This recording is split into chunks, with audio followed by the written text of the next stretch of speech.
Terima kasih dan kasih kemurahan-Mu yang sudah berlaku kepada kami sepanjang hari ini, Tuhan. Kau telah memberikan lagi kepada kami kemurahan-Mu yang berlimpah-limpah. Sebentar ini kami akan belajar lagi daripada firman-Mu, supaya kami boleh mengenal Kau lebih dalam lagi, lebih mengasihi-Mu, Tuhan, lebih masuk dalam rencana-Mu. Bapa, ada maksud yang indah dalam hidup kami. Ada masa depan yang selalu punya pengharapan. Jadilah kepada kami, Tuhan, hari lepas hari. Kau telah memulai yang baik dalam pada dan Kau akan meneruskannya sampai kepada hari Kristus. Kami tidak pernah berjalan sendiri, tapi Engkau menyertai kami semuanya. Bahkan setiap hari, Tuhan, Kau baharui kami. Firman-Mu, Tuhan, pelita bagi jalan kami, terang pada hidup kami, Tuhan, pada semua apa langkah-langkah kami. Tuhan Yesus, malam ini juga malam yang baik, malam yang berbahagia, malam di mana kami semua diberkati. Mari Roh Kudus berjalan dengan kami semuanya dengan hati yang lembut, Tuhan, hati yang sangat suka akan firman-Mu. Dan dengan demikian firman-Mu tumbuh dengan suburnya, membawa kami kepada hidup yang berbuah, mempermuliakan nama-Mu, menyenangkan Engkau, menyampaikan panggilan-Mu di dalam hidup kami. Terima kasih Tuhan, berkati kami semuanya, lindungi kami semua dengan darah Yesus. Satu roh jahat manapun tidak bisa aman dalam lindungan kami, roh jiwa tubuh kami, dan diarahkan kami. Semua kami bersyukur kepadamu. Terima kasih Tuhan, Kau baik, selamanya Kau baik. Bersyukur dan bersyukur. Haleluya Tuhan. Dalam nama Yesus kami berdoa. Terima kasih Bapa. Semua kita berkata amin. Amin. Silakan duduk saudaraku. Haleluya. Semua sukacita. Semua kuat dan sehat. Haleluya. Roh Kudus menghidupkan tubuh-tubuh kita yang fana. Amin. Ya, hari ini saya mau sampaikan sedikit saudaraku, bagaimana supaya kita tetap di dalam track ataupun dalam panggilan Tuhan dalam hidup kita. Haleluya. Karena sebenarnya saudaraku, pada waktu Tuhan menciptakan kita, Dia mempunyai maksud yang begitu baik sekali. Kita baca dalam buku Kejadian, misalnya Tuhan berkata, semua baik pada waktu Dia menciptakan. Terutama dalam menciptakan kita, Tuhan berkata, sangat baik. Amen. Tapi kalau kita lihat dunia ini, kadang-kadang kita heran, itu tak baik. Kadang-kadang kita melihat berkebalikan dengan apa yang dikatakan oleh Tuhan. Tapi apapun juga saudaraku, marilah kita percaya kepada firman Tuhan. Marilah kita kembali kepada kebenaran firman Tuhan. Hari ini kita belajar lagi. Wah, semuanya pada kabur.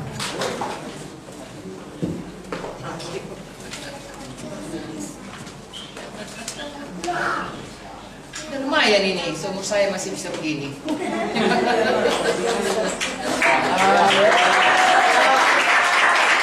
Kawan saya, saudaraku, ya sudah pakai tongkat, atau sudah pulang ke sorga, yang pulang ke sorga, yang sudah tidak ada lagi. Dan mereka berkata, dari kita semua, kau yang paling sehat. Paling lucunya lagi, kalau dulu mereka mengejek-ngejek, sekarang ini dikatakannya komentarnya, karena kau melayani Tuhan. Jadi marilah kita semua melayani Tuhan. Oke, mari kita buka dulu buku Kejadian, supaya kita melihat betapa baiknya Tuhan itu. Kejadian 1, 26, 27, 28, kita akan baca bersama-sama. Berfirmanlah Allah, baiklah kita menjadikan manusia menurut gambar dan rupa kita, supaya mereka berkuasa atas ikan-ikan di laut, dan burung-burung di udara, dan atas ternak, dan atas seluruh bumi, dan atas segala binatang melata yang merayap di bumi. Maka Allah menciptakan manusia itu menurut gambarnya, menurut gambar Allah diciptakannya dia, laki-laki dan perempuan diciptakannya mereka. Allah memberkati mereka, lalu Allah berfirman pada mereka, beranak cuculah dan bertambah banyak, penuhilah bumi, lalu karena itu berkuasalah atas ikan-ikan di laut, burung-burung di udara, dan atas segala binatang yang merayap di bumi. Amin. Nah, kalau kita lihat dari sini saudaraku, betapa baiknya Tuhan itu menciptakan manusia. Dari awal kalau kita baca dari pasal 1 ayat 1 dan seterusnya, Dia menciptakan begitu baiknya Taman Eden. Barulah diciptakannya manusia. Untuk manusia hanya berdua saja, mula-mula hanya satu saja. Tuhan sudah memberikan Taman Eden yang begitu indah. Ini sebenarnya Tuhan itu baik kepada kita. Dan itulah memang maksudnya dari mulanya. Ya, untuk menciptakan kita segambar dengan Dia. Dan di sini kita lihat dikatakannya di sini, maka Tuhan menjadikan ayat 26, baiklah kita menjadikan manusia menurut gambar dan rupa kita, dan supaya mereka berkuasa. Ya, lalu ayat 27, maka Allah menciptakan manusia menurut gambarnya. Menurut gambar Allah ciptakannya dia laki-laki perempuan, diciptakannya mereka. Lalu Allah memberkati mereka, dan Allah berfirman pada mereka, beranak cuculah, bertambah banyak, penuhi bumi, dan taklukkanlah. Saudaraku, jadi Tuhan mau kita segambar dengan Dia. Amen. Tuhan mau kita memenuhi bumi, tidak sendiri saja, dengan arti kata berkembang biak. Dan juga Tuhan mau kita berkuasa. Amen. Ya, kita tinggal di bumi ini, seharusnya kita yang berkuasa. Tuhan menyerahkan bumi ini di bawah kuasa Adam dan Hawa. Tapi saudaraku, sama seperti cerita perwira yang berkata, bagaimana kalau aku memerintahkan kepada bawahanku pergi, dia pergi. Karena aku pun kalau diperintahkan pergi, aku pergi. Artinya kalau kita patuh kepada atasan, maka bawahan kita punya otoritas terhadap bawahan kita. Selama manusia pertama Adam dan Hawa patuh kepada Tuhan, bumi ini takluk kepadanya. Tapi begitu dia berdosa, kita lihat kemudian saudaraku, bagaimana dia mendengarkan apa kata setan. Dan pada waktu dia mendengar kata setan, dia memilih menjadi taat kepada Tuhan atau taat kepada setan. Sampai sekarang itu pilihan pada kita. Begitu dia taat kepada setan, dia berubah, dia berdosa, jatuh kepada dosa, kalah terhadap pencobaan, dan kemudian kuasa yang tadinya dia adalah hamba Tuhan, hamba kebenaran, sekarang saudaraku, kuasa itu, ketaatannya dia sudah diberikan kepada setan. Lalu dia menjadi hamba setan. Roma 6 ayat 16-18 berkata demikian. Mari kita baca. Kepada siapa kita taat, jadi hambanya lah kita. Itu sebabnya manusia menjadi hamba dosa, menjadi hamba setan. Kalau kita lihat, takkan ada orang mau namanya hamba setan. Apa hamba setan? Saya nggak pernah. Tapi sebenarnya secara rohani, kalau kita tidak taat kepada Tuhan, itu namanya hamba setan. Ya. Dan Adam dan Hawa tidak taat. Tuhan sudah berkata, jangan makan buah itu. Kalau kau makan, kau pasti mati. Ya, tapi Hawa, saudaraku, mempermudah atau mengabaikan ya perintah Tuhan itu, akhirnya dia jatuh pada dosa, melanggar firman Tuhan. Dosa salah satu antaranya adalah melanggar firman Tuhan. Mari kita baca Roma 6 ayat 16.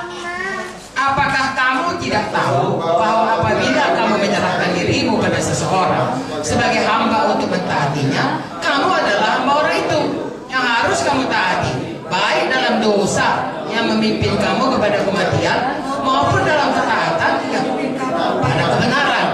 Tapi syukurlah kepada Allah, dulu memang kamu hamba dosa, tapi sekarang kamu hamba dengan senang hati telah mentaati pengajaran yang telah diteruskan kepadamu. Kamu telah dimerdekakan dari dosa dan menjadi hamba kebenaran.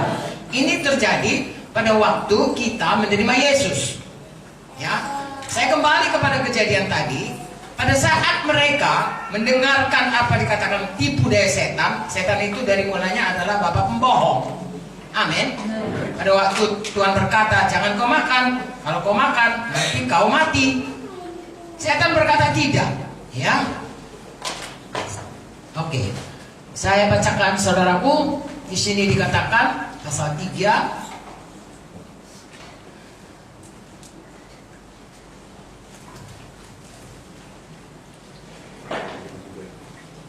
Ya, lalu sang perempuan itu kepada ular itu, ya.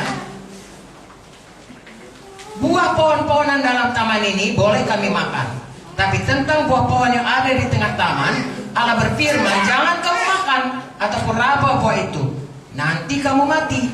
Tetapi ular itu berkata kepada perempuan itu, sekali-kali kamu tidak akan mati.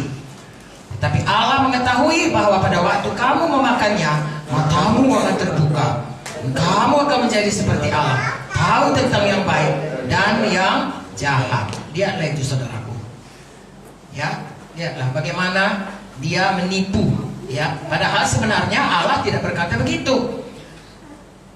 Kejadian 2 ayat 16. Lalu Tuhan Allah memberi perintah kepada manusia, semua pohon dalam taman ini boleh kau makan buahnya dengan bebas, tapi pohon pengetahuan tentang yang baik dan jahat itu jangan kau makan buahnya, sebab pada hari engkau memakannya pastilah engkau mati. Tuhan berkata, pastilah engkau mati. Lalu perempuan ini berkata, ya, jangan kau makan atau raba. Gak ada dikasih tahu Tuhan raba, ditambah-tambahinya. Ya. Lalu di sini dikatakan pastilah kau mati, ayat 17. Lalu dia berkata, nanti kamu mati. Beda itu kalau bilang pasti kau mati, nanti kau mati. Mana lebih pasti? Pastilah. Jadi firman Tuhan ini ya dan amin. Tidak bisa dipokroli. Nah, kalau kita bermain-main bisa seperti ini, digoyah oleh setan. Tapi kalau kita teguh berkata, Tuhan bilang tidak boleh, kalau aku makan aku pasti mati. Setan pun tidak begitu mudah menipu. Tapi karena dia mempermain-mainkan, saudaraku, mempokroli firman Tuhan, ya, akhirnya setan memaju lebih jauh. Karena memang dia bapak penipu. Lalu dikatakan tidak, sekarang pun gitu. Firman Tuhan berkata, oleh bilur Yesus kamu sembuh. Setan berkata tidak, matinya kau. Jadi selalu sebaliknya perkataan itu. Bagian kita percaya sama siapa? Percaya pada Tuhan atau percaya pada setan? Nah, bagus. Percaya pada Tuhan maka kita tetap jadi hamba kebenaran. Kalau tidak, kepada siapa kita percaya, kepada siapa kita taat, hamba dialah kita. Nah, inilah dia yang jadi kepada Adam dan Hawa. Ya, jangan kamu makan, nanti kamu akan mati. Ular itu berkata, sekali-kali kamu tidak akan mati. Sekarang ini pun begitu. Dosa semua orang pun begitu kok. Sedikit-sedikit ambil itu nggak akan tahu itu bosmu itu, ya. Atau yang najis, semua orang pun begitu.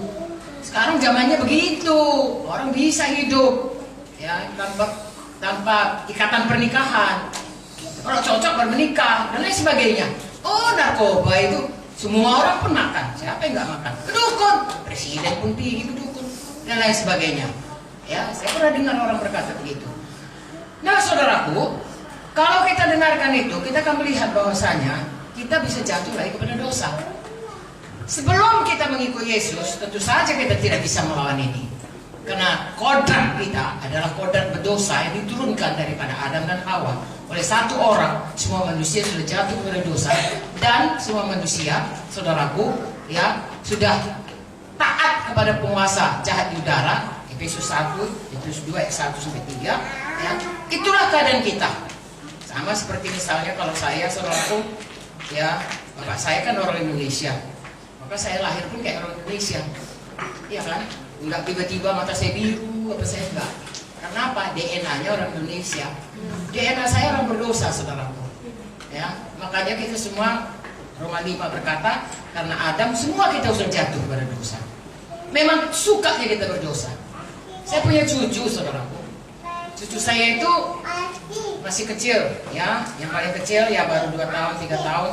Tapi mereka itu kecil. Waktu kecil, tidak ada seorang pun kami, bapaknya pun tidak, mamanya pun tidak, saya, opungnya pun tidak pernah mengajari. James, kalau nanti Catherine ambil mainanmu, jitak kepalanya ya. Tidak pernah saya ajari. Ya. Tapi begitu dia ambil Catherine mainannya, nggak ada apa, langsung saja, pak, kepalanya. Menjeritlah si adik. Ditanya, kenapa Catherine? Bang Jim, kenapa dia ambilnya mainan? Gak ada dia jari. Kenapa? Kodrat berdosa. Dari kecil pun sudah ada, saudara. Manusia ini sudah jatuh kepada kodrat berdosa. Itu sebabnya Tuhan rencananya yang semula yang menciptakan manusia segambar dengan dia, mulia, itu sudah rusak oleh karena dosa. Tapi Tuhan tidak pernah mundur dari rencananya. Puji Tuhanlah. Dengan demikian kita tetap punya pengharapan kita bisa dipulihkan. Amen. Itu sebabnya dalam Kejadian 3:15 kita mendengar Tuhan berkata, nanti, ya, saya bacakan, aku akan mengadakan permusuhan antara engkau dan perempuan ini, antara keturunanmu dan keturunannya, keturunanmu keturunannya akan meremukkan kepalamu dan kau akan meremukkan tumitnya. Dan kata lain, Yesus akan lahir untuk menebus kita. Dia akan mati, saudaraku, tapi setan dipatahkan kuasanya. Amin. Haleluya. Siapa yang percaya kepadanya, bisa Yohanes 3:16 berkata, tidak lagi dihukum karena upah dosa itu adalah maut. Roma 3:23 berkata, semua manusia sudah berdosa. Roma 6:23 berkata, upah dosa maut, tapi kasih karunia Tuhan keselamatan dalam Kristus Yesus. Jadi seberapa kita yang mau, saudaraku, menerima Yesus manusia ini, maka dia pindah daripada gelap kepada terang. Dari hamba dosa jadi hamba kebenaran. Dari kerajaan gelap kepada kerajaan sorga. Dari anak setan menjadi anak Bapa di sorga. Bagian kita percaya, bagian Tuhan menyediakan darahnya. Kasih karunia, bukan karena perbuatan baik. Efesus 2:8-9 berkata, tetapi karena kasih karunia Tuhan. Tapi itu datang kalau kita percaya. Pada saat kita percaya, maka kita menjadi anak-anak Tuhan. Kita meninggalkan hidup yang lama. Itu makanya begitu selamat harus dibaptis. Ya, baptis selam itu tidak usah menjadi perbantahan, karena arti daripada baptis selam itu adalah menanamkan, diselamkan, dibaptiso. Artinya ditanamkan manusia lama, lalu bangkit seperti Yesus bangkit dari kematian. Kita juga bangkit kepada hidup baru dalam Yesus. Amen. Manusia lama ditanamkan, itu proklamasi kita, proklamasi kemerdekaan. Pada waktu kita katakan proklamasi kemerdekaan, Soekarno-Hatta, ya, dengan ini kami bangsa Indonesia menyatakan, ya, memproklamirkan kemerdekaan kami. Tidak ada bangsa lagi yang kita izinkan untuk menjajah kita. Kita mengatakan kita bangsa merdeka. Tapi kalau saudara lihat sejarahnya, saya lahir tahun 43, saudaraku, zaman Jepang, tahun 45 merdeka.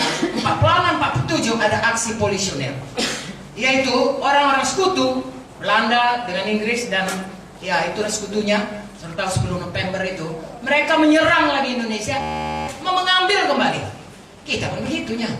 Sesudah pun kita terima Yesus, akan ada, ya, aksi-aksi daripada musuh untuk menarik kita kembali. Kalau bisa membunuh, mencuri, membunuh, membinasakan, ditariknya kita keluar daripada keselamatan. Kalau bisa.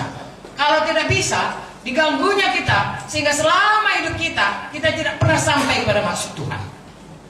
Kita mundar-mandir, jatuh bangun, jatuh bangun, jatuh bangun, sehingga seumur hidup kita tidak pernah menyelesaikan panggilan Tuhan dalam hidup kita. Nah, saudaraku, karena kerjanya mencuri, membunuh, membinasakan, dan dia bapak penipu.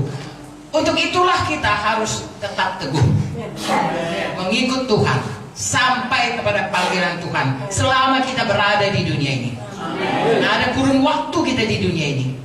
Sejak mulai kita selamat, sejak mulai kita menjadi hamba kebenaran, sejak mulai Yesus ada dalam hati kita, itulah perjalanan kita dimulai untuk dipulihkan Tuhan seperti dulu waktu dia menciptakan manusia di Taman Eden. Saudaraku, nanti di Yerusalem itu adalah Eden yang berikutnya, saudaraku. Ya, karena dunia ini nggak lagi bisa, udah rusak serusak-rusaknya. Jadi Tuhan ciptakan kepada kita rumah baru, dan itu rumah baru turun, saudaraku, bumi jadi Yerusalem baru. Karena Tuhan akan diam dengan kita. Sebenarnya itulah kehendak Tuhan. Ya, makanya Tuhan tidak berikan, Tuhan tutup itu Eden, tidak boleh lagi manusia ke situ, sebab kalau dimakannya itu hidup kekal, pohon kehidupan yang kekal. Kehidupan kekal di dalam dosa. Nah, sedangkan kita harus dipulihkan kembali. Dan selama kita hidup ini, mari kita terus bertumbuh, dipulihkan kembali kepada kehidupan yang seperti yang dikehendaki Tuhan. Saya dan saudara, kalau kita tidak mengerti ini, kita akan ditipu setan. Ya, ada 3 perkara dalam hidup ini yang bisa menarik kita sehingga kehendak Tuhan, rencana Tuhan mau memulihkan kita kembali seperti tadi. Oh, supaya kita ini hidup segambar dengan Tuhan, supaya kita hidup memenuhi bumi ini dengan keturunan kita, dan juga supaya kita hidup memerintah di bumi ini, bukan diperintah oleh bumi ini, artinya diperintah oleh bumi ini. Apa yang disenangi dunia ini yang kita ikutkan, tapi kita yang memerintah. Artinya, saudaraku, kita yang menentukan bagaimana kita hidup benar di hadapan Tuhan. Haleluya. Nah, jadi dalam hal ini kita melihat bahwasanya kalau kita menerima Yesus, kalau kita selamat, kalau kita lahir baru, seperti KKR semalam. Ya, orang-orang berkata Yesus Tuhan, kemudian sembuh. Ya, kalau ada yang terikat narkoba bebas, saudaraku. Saya melihat banyak orang yang tadinya narkoba kan, sekarang sudah jadi hamba Tuhan. Ya, yang tadinya dia adalah keluar masuk penjara, ya sekarang dia sudah jadi hamba Tuhan. Tadi yang preman di jalanan sudah dipakai Tuhan sampai kemana-mana. Mengapa? Tuhan mengubahkan hidup, Tuhan memulihkan hidup kita. Nah, itulah yang seharusnya terjadi. Sebab kalau hanya mengampuni dosa, Tuhan hanya mengampuni dosa, maka berarti begitu kita selamat sudah diampuni dosa, dan tidak ada lagi yang harus kita lakukan kecuali bersyukur mengampuni dosa. Sebenarnya kita mati aja lah terus. Karena begitu sudah selamat kan sudah diampuni dosa. Tapi kenapa kita masih dibiarkan Tuhan ada di dunia ini? Tentunya ada maksud Tuhan. Apalagi di dunia ini bukannya enak kali ya kan, kalau dilihat cerita dari kita lebih enak di sorga kan. Kenapa kita tidak begitu selamat langsung dipanggil Tuhan, kan bisa dibuat Tuhan, mati kita dapat sorga? Karena ada maksud Tuhan dalam hidup kita, ada rencana Tuhan, dan itulah yang harus kita temukan dan harus kita kejar dan harus kita penuhi. Kalau tidak, saudaraku, sayang ya, 70 tahun, 80 tahun Tuhan berkata over manusia ya, kalau bisa lebih lagi, saudaraku, ada yang sebelum itu. Tapi seberapapun itu, apalagi kalau Tuhan Yesus datang, kita bertanggung jawab untuk memakai hidup kita, menyampaikan maksud Tuhan bagi kita pribadi lepas pribadi. Amin. Haleluya.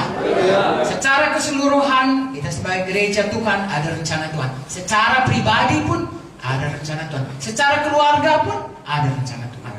Dan untuk itu, sebelum kita menemukan itu, saudaraku, janganlah berhenti di distraksi seperti halnya Hawa ini dengan keinginan-keinginannya, sehingga dia lupa apa sebenarnya rencana Tuhan dalam hidupnya. Rencana Tuhan dalam hidupnya adalah untuk hidup kekal bersama Tuhan, tetapi dalam kepatuhan mutlak. Tapi dia lupa itu, lalu dia dengarkan. Kita pun sekarang ini bisa begitu. Ya, ada rencana Tuhan, kita sudah selamat, kita sudah anak Tuhan, kita sudah sembuh, kita sudah kaya, kita sudah diberkati, dan lain sebagainya. Ada rencana Tuhan. Amen. Kita temukan itu, kita kerjakan itu, bahkan kita berlari-lari di dalamnya sampai itu jadi, dan itulah hidup yang sesungguhnya. Haleluya. Nah, saudaraku, pujilah Tuhan ya. Manusia ini sebenarnya, saudaraku, ya diciptakan Tuhan sangat mulia, tapi begitulah, saudaraku, tertipu oleh musuh. Musuh adalah musuh kita yang kekal. Saudara tahu, kalaupun seseorang itu dia dirasuki setan, kemudian dia mati, dianya mati, setannya masih hidup. Mengapa saudara lihat kadang-kadang kutuk dosa? Karena katakanlah kakeknya mati. Saya melihat di kampung, saudaraku, kalau kakek mati, alasan daripada keluarga, ilmu kakeknya yang dukun itu turun pada cucunya. Sebenarnya bukan ilmunya, setannya itu, saudara, yang merusak ya kutuk dosa. Sehingga kakeknya dukun, dia pun ikut dukun. Ya, sama aja, penyakit pun, kakek darah tinggi, dia pun darah tinggi. Kakek stroke, dia pun stroke. Bapak stroke, cucu pun stroke. Ya, sehingga kalau ada riwayat seperti ini, kalau kami dokter selalu tanya, adakah keturunan, adakah diabetes, adakah darah tinggi dan sebagainya, karena itu kutuk-kutuk keturunan. Puji Tuhan, kalau kita menerima Yesus, itu semua diputuskan.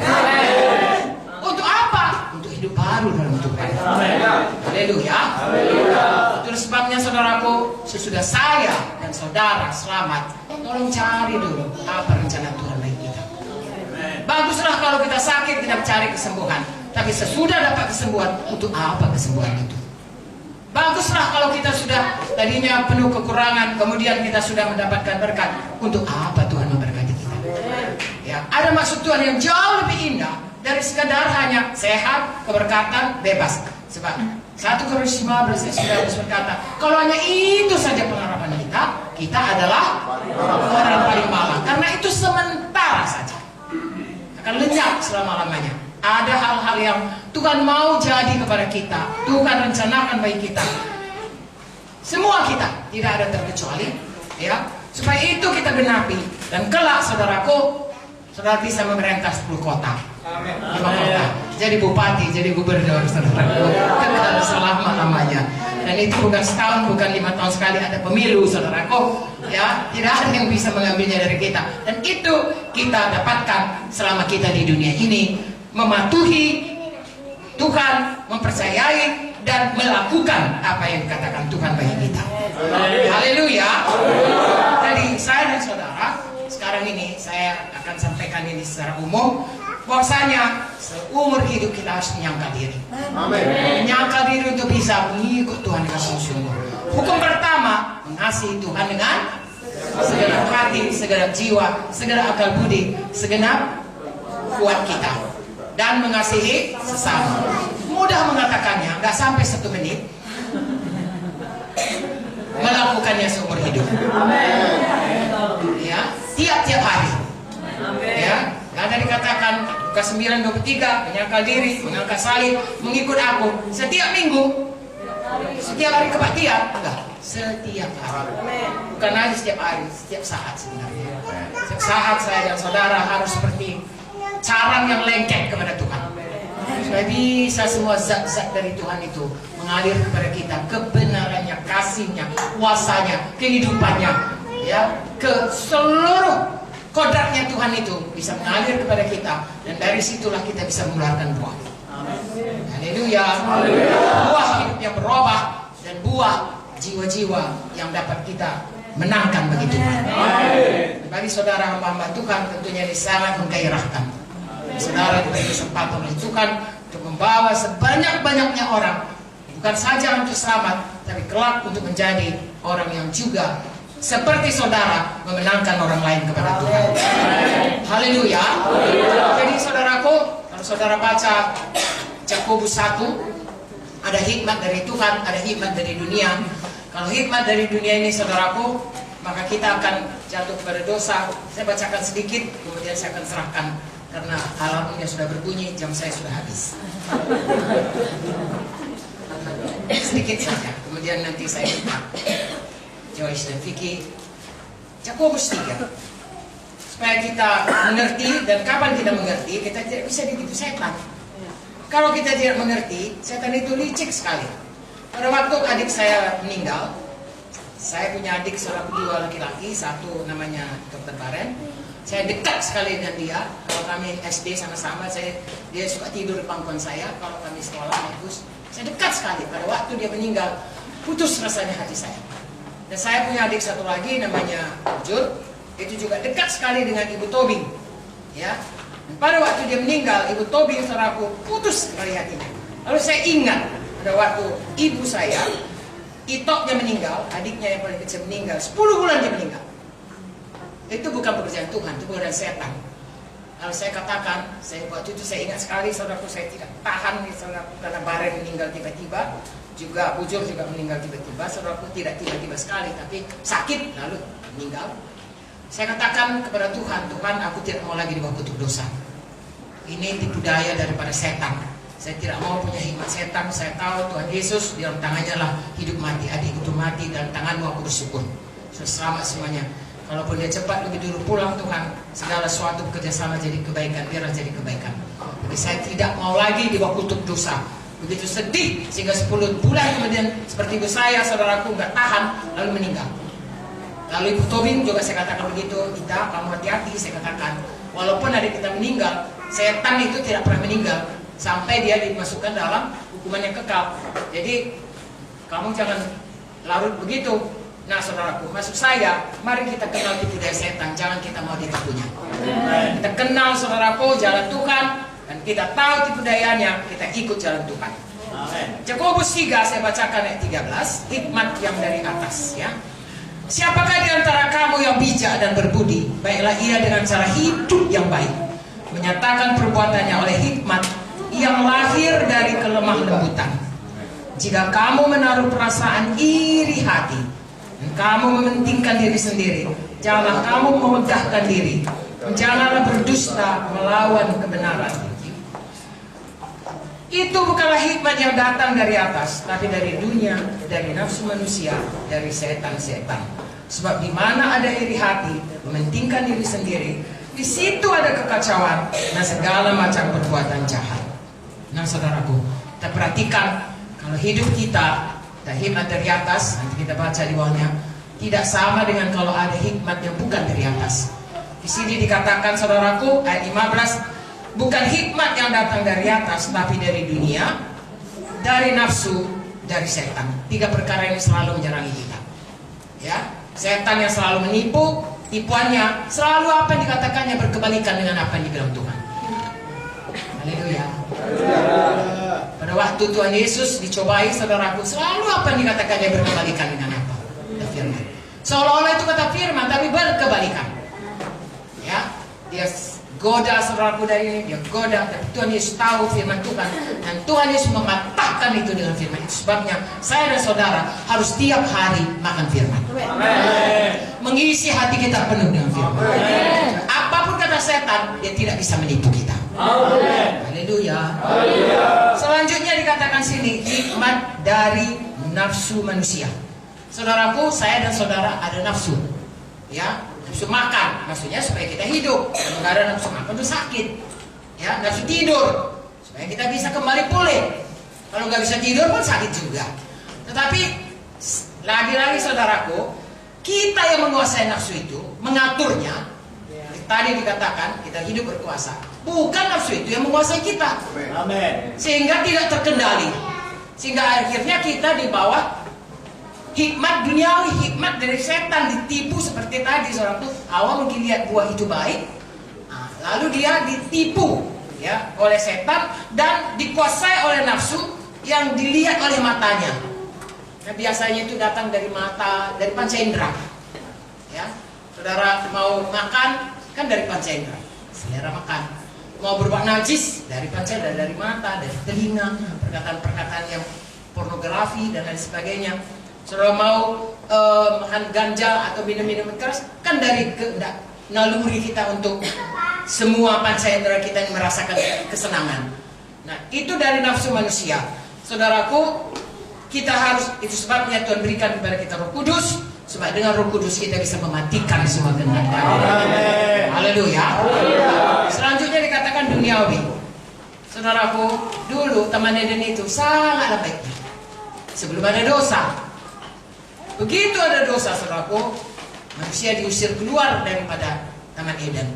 Hidup di dunia dengan kutuk, di mana dia harus, kalau tadinya dia hanya semua sudah sedia, hanya mengusahakan taman, sekarang dia harus cari makan dengan keringat perut dan semak duri, dengan kata lain susah cari makan.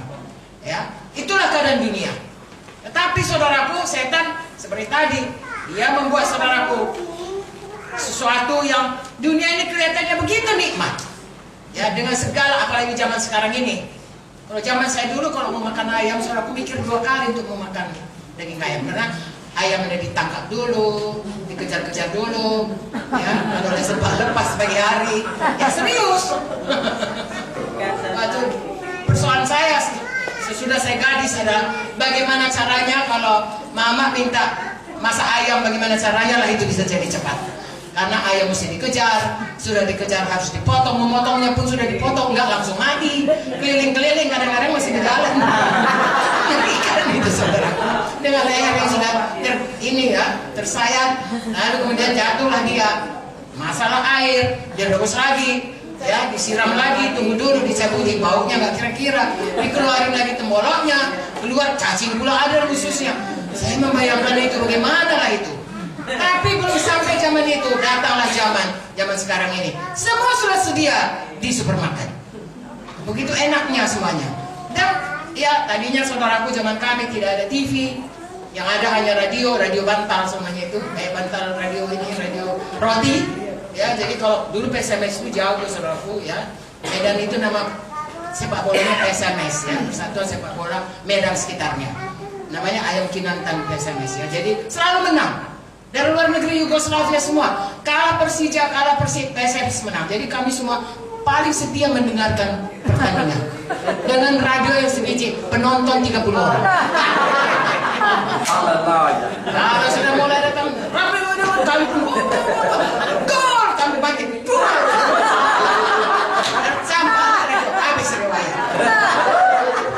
Begitulah nasib kami dulu. Tidak ada saudaraku ya, TV nggak ada TV. Saya kenal TV sesudah saya dokter. Ya, saudara bisa bayangkan TV-nya putih hitam dan hanya ada siaran TVRI pemerintah. dari Pak Soeharto, dan itu semuanya adalah propaganda pemerintah. Bagaimana menjadikan pertanian, bagaimana Pancasila dan lain sebagainya. Tidak ada. Lalu kemudian adalah mulai satu-satu saudaraku, ya, acara-acara dari luar negeri seperti dulu, ya, dari Jepang, dari mana. Wow, sekali seminggu saya sampai tutup praktek hanya untuk nonton itu. Saudara bayangkan itu bagaimana kehidupan. Tapi sekarang ini saudara punya dunia ini di genggaman tangan saudara. iPhone saudara, handphone saudara. Saudara mau apa? Mau lihat WTC jatuh, lihat aja di situ. Mau lihat Trump sekarang bilang apa saja. Hanya dengan genggaman tangan. Hidup sangat enak. Ya, saudara mau makan apa? Mau makan dari Jepang, dari Spanyol, dari mana? Pakai online saja. Sebentar kan datang, gak suka ini campakkan, beli yang baru. Itu godaan-godaan yang bisa membuat kita lupa. Bukan lupa segala, marga segala. Ya. Lupa, distraksi kepada apa rencana Tuhan dalam hidup kita. Sangat tertarik. Seperti kalau kapal, ya, kapal itu, saya punya 2 saudara sepupu kapten kapal, pernah dibawanya ke kapal. Rupanya setiap sekian lama itu harus selalu dicek koordinatnya. Karena kan kalau jalan katakanlah dari Medan ke Belawan, itu kan ada yang ada karangnya, ada yang ada mercusuarnya, ada jalurnya jalan itu. Kalau tidak diikuti, kita bisa ketabrak atau bisa sampai ke Pulau Natuna, bukan ke Belawan, saudaraku. Karena apa? Ada arus, ada angin, dan lain sebagainya. Nah, jadi selalu dia tunjukkan itu. Jadi selalu pada tepat waktunya, dan tepat sampainya, dan tepat jalurnya. Sebenarnya hidup kita juga harus demikian. Harus hari lepas hari kita lihat pada jalurnya, atau sudah distraksi oleh setan, oleh kehendak daging, oleh duniawi. Itulah yang selalu menarik. Tidak kelihatan itu arus bawah itu, arus di bawah laut, tapi bisa ditariknya pelan-pelan sampai ke laut Cina Selatan sana. Lalu kita pun terhilang, tidak lagi sampai ke Belawan. Saudaraku, Tuhan sudah tetapkan hal yang baik kepada kita. Mari teruskan berlari-lari pada panggilan Tuhan. Haleluya. Sekianlah dahulu saya sampaikan, saudaraku, supaya saya bisa datang lagi.